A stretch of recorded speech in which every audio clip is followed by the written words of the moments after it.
Hey guys, Edgar here with Guardian Arms. I'm here with Taylor. Yeah. How you doing, sir? Good, buddy. So Taylor works for, he's an engineer at Trigger Tech, and he's going to tell us a little bit about the company.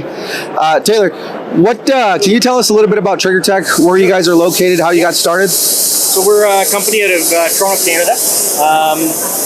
We patented a different way of actually making a trigger.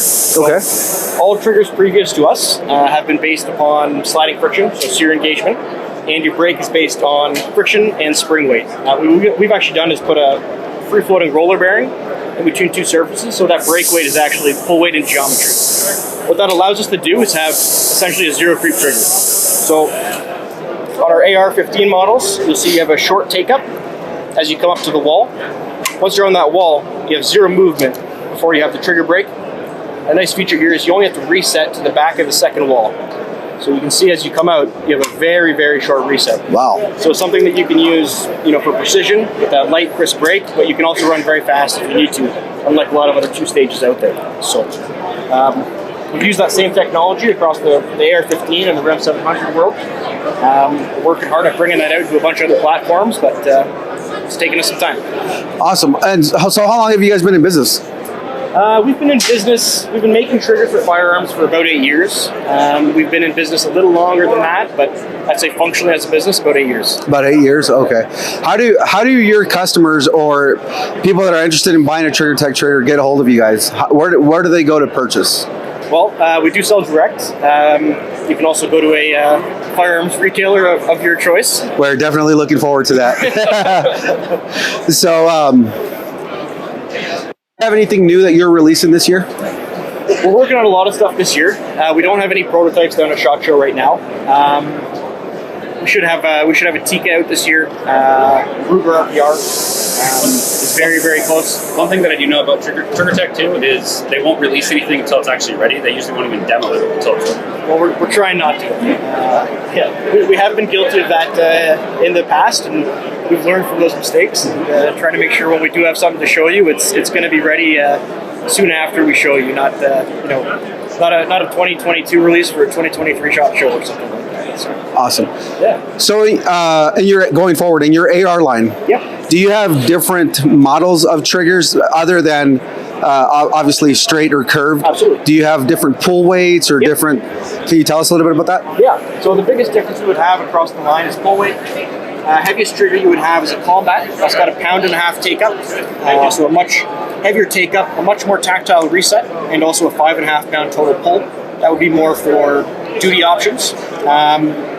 We have a competitive fixed at 3.5, so that's kind of the Goldilocks trigger there for OEMs and whatnot.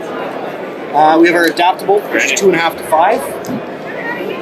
And once you get into the adaptable or the diamond, you can tune the trigger to your liking on pull weight using a dedent system in the back. So you can see as you start to tighten it up. Can you see your lapel mic by that? Yeah, this thing in there. You can see the clicks. You're running about 1 ounce per click. As you move up there with the dedent system, it also doesn't back out, so your trigger's not going to change in weight over time with shooting. Oh wow, okay, that's really simple for an adjustable trigger. Try and keep it simple, and you obviously don't have to remove the trigger from your lower to be able to adjust it. Diamond would be our top of the line.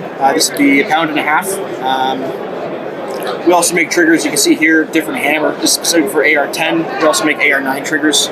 We would have the same spread. So you do dabble in the PCC market? We do. We make a specific MPX trigger, and then we have a kind of a generic AR-9 trigger as well. Okay. Can I feel this real quick? Absolutely. Like you've never touched it. Oh man.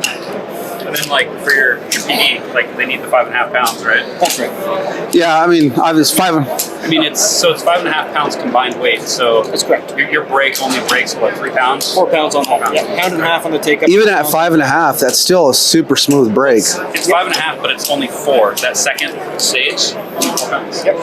And with our system of using the free floating roller bearing, it means you can still have an extraordinarily crisp trigger. You're still just putting weight on a system until it cams the roller bearing in, as opposed to accentuating a friction-based trigger. So, How's your warranty? Do you guys lifetime warranty. lifetime warranty? Absolutely. So just ship it back to the company, anything goes wrong, get 100%. Yep. That is awesome. Cool. We look forward to working with you guys. Yeah, likewise. We have to give Chris some credit behind the camera. He's the guy that got me into Trigger Tech. again, I didn't know much about you guys before Chris came along, and all I took was feeling his trigger one time, and I was like, yeah, we need to talk to these guys. So hopefully here pretty soon we'll have some ultra premium trigger options at the shop. Yeah, for sure. Thank you for your time, Taylor. Appreciate it. Much.